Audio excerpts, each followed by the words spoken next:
다음 주 조정을 이용해서 반드시 담아둬야 되는 섹터들 말씀을 좀 드리도록 하겠습니다. 자, 강한주식연구소의 추천주들 연일 급등세 나오고 있습니다. 이구산업도 100% 급등이 나왔고요. 포스코 퓨처엠도 100% 이상의 수익률을 기록하면서 여러분들 수익들 잘 내고 있는데 이제 다시 매수할 구간들 들어가시면 될 것 같습니다. 코스닥 시장이 연이어서 조정을 받고 있는 상황입니다. 그런데 우리가 3월 달에 시장 흐름들도 역시나 좋지가 않았었죠. 이때 SVB 은행이 파산을 하면서 지수가 단기적인 조정이 나온 이후에 이때 과열이 풀리고 나서 어떻게 됐습니까? 곧바로 급등세를 보이면서 코스닥 지수가 900포인트를 넘어서는 모습을 보였죠. 이번에도 역시나 조정을 받고 있습니다. 가장 좋은 것은 11선과 21선 사이에서 조정이 끝나고 올라가는 것이 좋겠지만 일단은 21선을 이탈하는 모습들을 장중에 보여주고 있는 상태인데요. 그러면 코스닥은 왜 이렇게 빠지느냐? 별다른 이유 없습니다. 많이 올랐으니까 쉬어가는 거 당연하다라는 거죠. 지수가요 항상 이렇게 파동을 그리면서 올라가는 것이지 에코프로와 같이 완전히 원사이드로 올라가는 흐름들이 나오기는 어렵다라는 겁니다. 이것이 과열이 되면은 결국에는 쉬어가고요. 그 다음에 침체에 들어가면 다시 반등하는 주식의 속성을 그대로 보여준다라고 보시면 되겠죠. 한국 시장에 대한 평가는 그리 나빠지지 않았습니다. 물론 이번 주에 러시아, 중국과 외교적인 설전이 있었다고 하더라도 기업들의 실적에 있어서는 큰 악화 조짐은 보이지 않는다. 코스닥 시장은 기술적으로 어떤 모습을 보일 가능성이 있다. 이렇게 21선 이탈하고 나서 21선 밑에서 과열을 풀어가는 과정을 한번 거친 이후에 그 다음에 다시 재상승으로 방향을 잡을 가능성들이 있다라는 겁니다. 그런데 하나 우리가 염두에 둘 것은 셀인 메이라는 얘기를 하면서 미국의 부채 한도 협상의 악재에 대해서 한번 설명을 드린 적이 있죠. 이 미국의 부채 한도 협상과 관련된 재료들이 그동안은 잠잠했었습니다. 미국 금융권의 리스크로 인해서 조용히 수면 아래로 내려갔던 부채 한도 협상이 이제 본격적으로 매스컴을 타기 시작했습니다. 특히 미국 공화당에서는 부채 한도 증액에 예산을 얼마 172조 원 삭감을 요구를 했습니다. 이것을 바이든이 받아들이겠습니까? 받아들이지 않겠죠. 미국 민주당과 공화당의 말싸움은 점점 격화가 되면서 이게 매스컴을 탄다라고 했을 때는 시장이 흔들릴 가능성들도 있습니다. 하지만 너무 걱정을 하지 않으시는 게요. 과거에도 항상 이렇게 미국의 부채 한도는 상향 조정이 되어 왔었습니다. 미국이라는 나라는 굉장히 자존심이 센 나라죠. 페트로달러의 지위, 기축통화의 지위를 지키기 위해서 또 미국이 대외적으로 욕먹는 임계점을 넘어선다라고 했을 때는 전격적으로 타협을 하기 마련이라는 거죠. 그래서 결국에는 부채 한도는 상향 조정될 가능성들이 있습니다. 하지만 뭐가 문제다? 이 협상 과정에서 나오는 주가 하락이 문제인데 그러면 언제부터 우리가 고민을 해야 되는 것이냐? 현금 비중 5%에서 10% 정도만 일단 확보를 하는 거고요.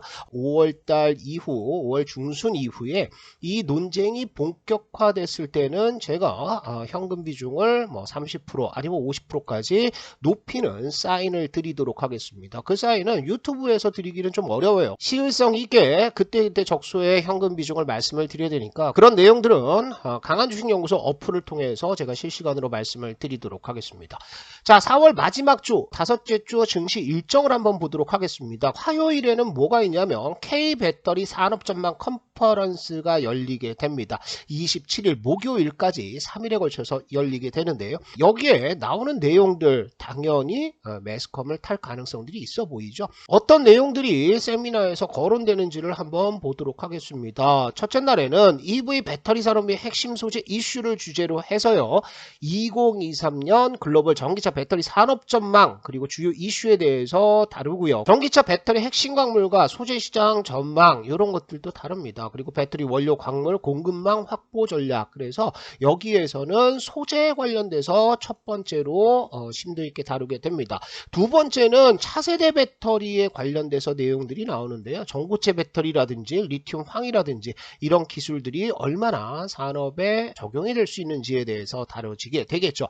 셋째 날에는 폐배터리입니다. 그래서 전기차용 폐배터리 산업 현황도 알아보고요. 국내 정책 현황 그리고 재사용 배터리 안정성 검사 제도 도입 방향 이런 정책들도 다루게 되는데 여기에 나오는 강사와 연설자들 기사들을 좀 보시면은 주로 증권사인 RA 쪽이라든지 아니면 임원들이 나와서 얘기를 하게 되고요. 그리고 연구원들도 상당히 많이 나옵니다. 그래서 이렇게 하루 종일 컨퍼런스가 열리게 되는데 이런 내용들 한 번씩 살펴보시는 거 좋습니다. 그런데 주가에는 어떤 영향을 미치느냐, 사실은 이것들이 모두 이제 반영이 되어 있다라고 보셔야 될 것 같아요. 폐배터리에 관련돼서는 에코프로가 이미 상승을 했고 폐배터리 쪽은 고점 조정 구간들에 들어가 있는 상태입니다. 그래서 이런 내용들이 나온다고 해서 여러분들이 배터리를 살 이유는 없습니다.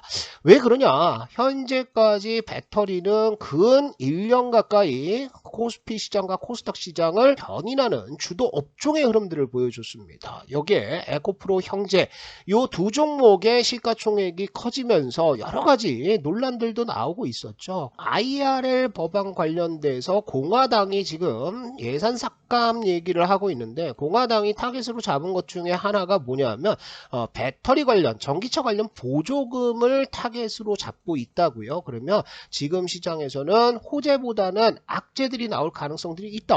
어떤 세미나를 통해서 재료가 노출이 되고 여기에서 종목들이 반전하는 흐름들을 보인다라고 했을 때는 코스닥 시장의 배터리 관련주들에 있어서는 비중을 좀 줄이는 전략으로 대응을 하셔야 되겠죠. 두 번째 재료가 있습니다. 이거 굉장히 좋은 소식 중에 하나인데요. 반도체 소부장 ETF가 상장이 됩니다. 이것은 신한 쪽에서 만든 ETF가 되겠는데요. 사실 이제 신한 쪽의 ETF는 뭐 규모가 크지는 않습니다. 하지만 굉장히 상징적이라는 거죠. 자, 25일 상장되는 국내 최초 소부장 ETF다. 그래서 솔 반도체 소부장 ETF가 있는데 여기에 들어가는 종목들 뭐 있습니까? LS 세미콘 있고요. 원익 IPS, 한솔케미칼, 솔브레인, 한미반도체, 리노공업과 같은 20개 종목이 편입이 됩니다. 역시 같은 날 2차전지 소부장 쪽 ETF도 들어가는데 이거는 에코프로 BM, LNF, 포스코 퓨처엠 이렇게 종목들이 들어가는 거죠. 근데 제가 배터리 쪽은 여러분들이 무게중심을 둔다고 했어요? 안 둔다고 그랬어요? 이제는 반도체로 무게중심을 옮겨간다라고 말씀을 드렸죠.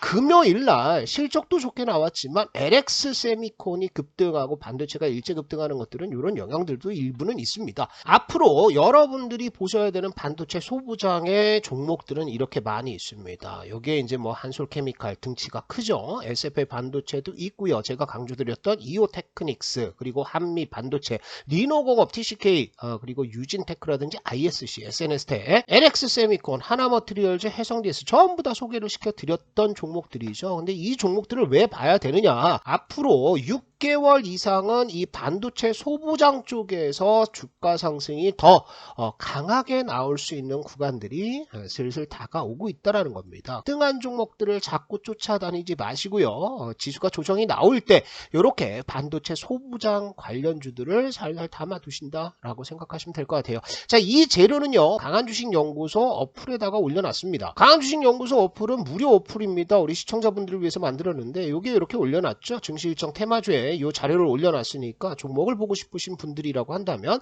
강한주식연구소 어플을 설치를 하시면 됩니다. 무료이기 때문에요, 누구나 설치하실 수가 있고 영상에 설명란에 링크를 달아놨고요. 링크가 없다라고 하면은 첫 번째 댓글에도 링크를 이렇게 달아놨습니다. 이오테크닉스의 추세대를 보시면 이렇게 확산 추세대가 나오고 있는 상황이죠. 이런 추세대는 지금까지 굉장히 많이 봐왔습니다. 어디에서 봤습니까?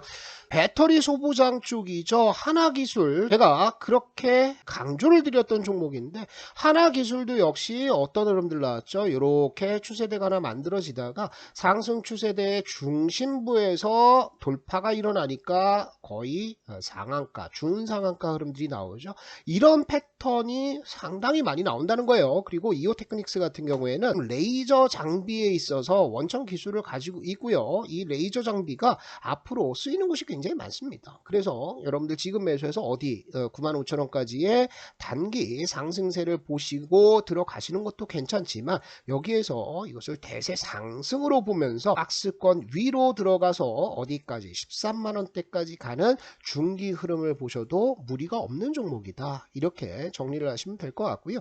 또 하나 중요한 종목 중에 하나다라고 말씀드렸던 게 뭡니까? 이제 ISC죠. ISC는 작년부터 시작해서 크게 빠지지도 않았어요. 중심선 4단에서 이렇게 고점을 맞고 내려오고 있는데 이거는 여기서 박스권 매매해도 되고요. 주봉에서 이런 상승 추세들을 만들고 있다라는 것들은 굉장히 강력한 신호라고 봐야 됩니다. 물론 고점을 벗겨내는 거 4만원대 마디 가격대를 벗겨내는 게 버거워서 1년 가까이 실패는 하고 있지만요. 뭐가 나온다면 DDR5의 양산이 시작이 되고 이것에 대한 테스트 수요가 증가를 하게 된다. 그렇게 된다면 이것은 한번 이 고점부까지도 올라갈 수 있는 흐름들이 나올 수 있습니다. 최근에 주가 흐름들을 보시면 볼린저 밴드 돌파 그리고 이렇게 11선 근처에서 5번 파동을 만들어 주고 있는 상태고요. 갔다가 전고점대 돌파 못하고 볼린저 밴드 돌파 못하니까 어디로 내려옵니까? 여기 박스권 만들러 내려오고 있습니다. 그런데 공교롭게도 이 박스권은 어디에서 형성되고 있다? 이전에 나왔던 고점에서 나오고 있다.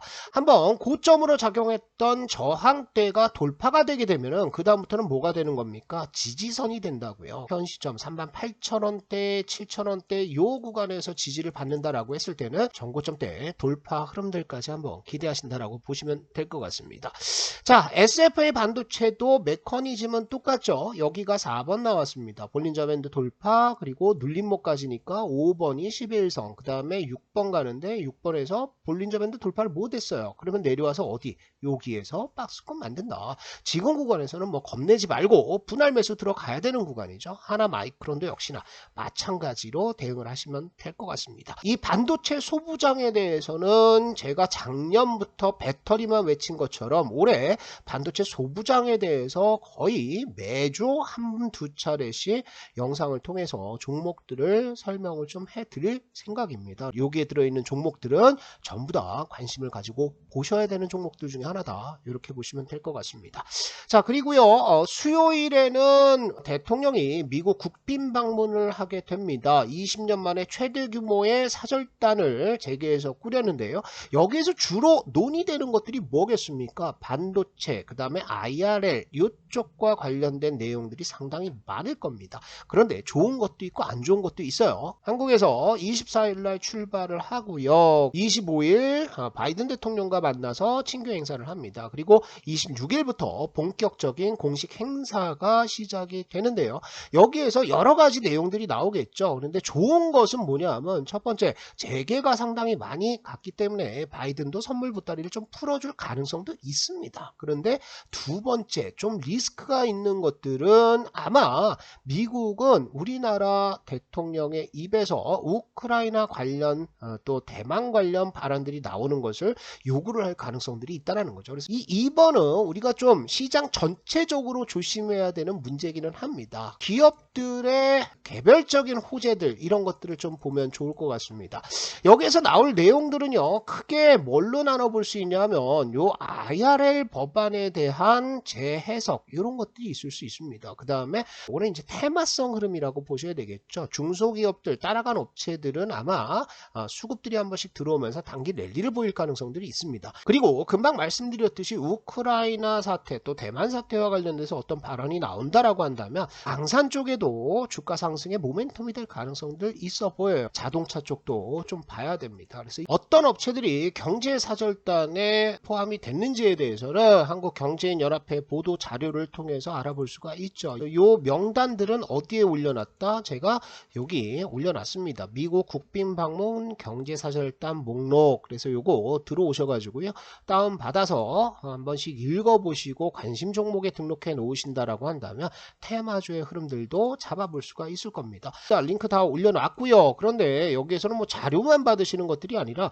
매일같이 추천주가 나가는데요. 추천주의 급등 흐름들 보시면은 수익들 이만하면 대한민국 최고 수준의 수익이라고 볼 수가 있겠죠. 하나기술도 여러분들께 어플과 유튜브를 통해서 말씀을 드렸는데 급등 나왔고요. 인지디스플레이도 연속해서 한방, 그 다음에 또 두방 2차 파동까지 정확하게 나오면서 수익들이 상당히 많이 나고 있는 상태입니다. A프로도 역시나 30% 이상의 급등들이 나왔고, 재룡산업도 똑같은 패턴 나오면서 강한주식연구소의 어플 추천주들의 수익률들은 상당히 좋다. 그래서 여기저기 유튜브 다니면서 무료 종목 자꾸 찾아다니지 마시고요, 강한주식연구소 어플을 통해서 투자를 해보시라, 이렇게 정리를 좀 드리겠습니다. 자, 그럼 종목들을 하나씩 살펴보도록 하겠습니다. 뭐 하나솔루션이라든지 CS윈드, CS베어링 같은 신재생 관련주들은 여러분들이 뭐 차트 볼 거 있습니까? 계속해서 적금 들듯이 모아가시면 되는 종목들이다라고 보시고요. 중소형 기업들 차트 흐름들만 좀 살펴보도록 하겠습니다. A스토리는 우영우 열풍을 통해서 많이 알고 계실 텐데 IP라든지 컨텐츠 제작 능력을 보유한 업체들은 엔터 쪽으로 계속 봐야 되는 섹터는 맞습니다. 하지만 A스토리가 고점에서 계속 밀려 내려오고 있어요. 실적도 시장 예상과 달리 적자 흐름들이 났습니다. 이 적자는 여러 가지 이제 비용들이 이제 일시에 산정이 되면서 일시 적자 전환하는 모습을 보였는데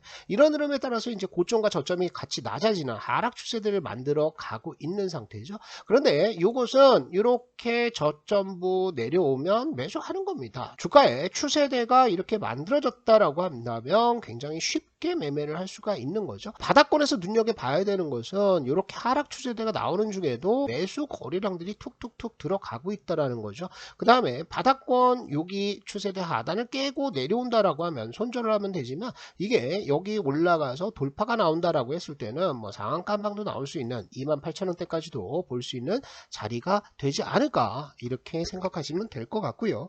제우스는 반도체 소부장이라고 보셔야 될 것 같습니다. 그런데 수급이 그렇게 좋지는 않아요. 주봉상에서 보시면은 이 주봉의 상승 추세대는 우리가 눈에 딱 들어와서 확인을 할 수가 있습니다. 그런데 이번에 삼성전자의 감산 발표 이후에 주가가 쭉 올라간 다음에 이렇다 할 반등이 안 나오고 자꾸 밀려 내려오고 있다고요. 그래서 제우스는 지금 당장 매수하기보다는 다른 후공정 업체들 SF 반도체, 뭐 하나 마이크론, LB세미콘, ISC 그리고 이오테크닉스 제가 기존 영상에서 말씀드렸던 종목들 먼저 매수를 하시고 얘는 어디까지 기다린다? 여기까지 기다려야 됩니다. 그죠? 볼린저 밴드 하단 내지는 28,000원대 초반까지 기다려서 이 구간에서 양봉이 나는지를 보고 그 이후에 매수 들어가도 늦지 않다. 이렇게 보시면 될 것 같고요.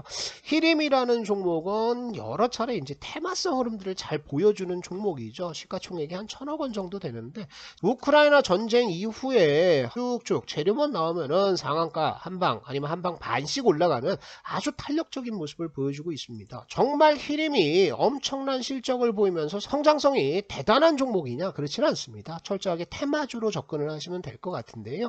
최근 들어서 매수세 또 매수 짜잘짜잘하게 매집이 되어 가고 있는 상황이고요.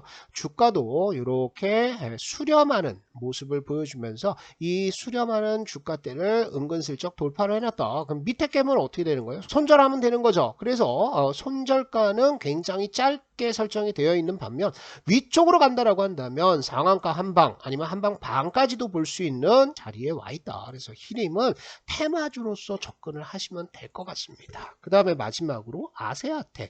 이 아세아텍은요 농기계를 만드는 업체가 되겠는데 TYN 같은 종목들은 작년에 대세 상승 흐름들이 이렇게 랠리가 나왔거든요. 그런데 아세아텍은 아직까지는 그런 강한 모습을 보여주고 있지는 않습니다. 주가도 많이 소외가 되어 있는 상태고요. 아세아텍의 차트 흐름들 보시면은 역시 히림과 마찬가지로 바닥은 정해져 있습니다. 여기서 원바닥 잡았고요. 투바닥 잡았고 쓰리바닥 잡으면서 이동평균선과 볼린저 밴드까지 전부 다 수렴을 해놓고 있는 상황이죠. 그러면 거래량이 조금 터진다라고 했을 때는 한번 이런 장대 양봉이 나올 가능성들도 있어 보여요. 다만 시가총액이 작고 거래량이 평상시에 너무나 적기 때문에 이런 종목들은 여러분들이 비중을 많이 갖고 가시면 안 되죠. 수렴하고 있고 뭔가 한번 쏠 수 있는 자리들에 나와 있다. 볼린저 밴드 돌파했고 이전에 돌파하지 못했던 200일선 있죠.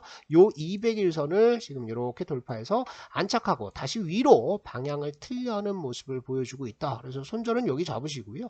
요거 한번 올라가면은 이 전고점대 부분까지 한번 가본다라고 생각하고 단기적으로 한번 들어가 볼만 하다 이렇게 보시면 될 것 같습니다. 자, 방산 쪽에서는 한화, 풍산 이런 종목들 계속 가시는 거고요. 현대차, 기아차 중에서는 기아차도 역시나 주도 업종 중에 하나로 들어갈 가능성들이 있습니다. 그래서 기아도 슬슬 모아가시는 전략으로 대응하셔도 크게 무리가 없다 정리를 하시면 좋겠습니다.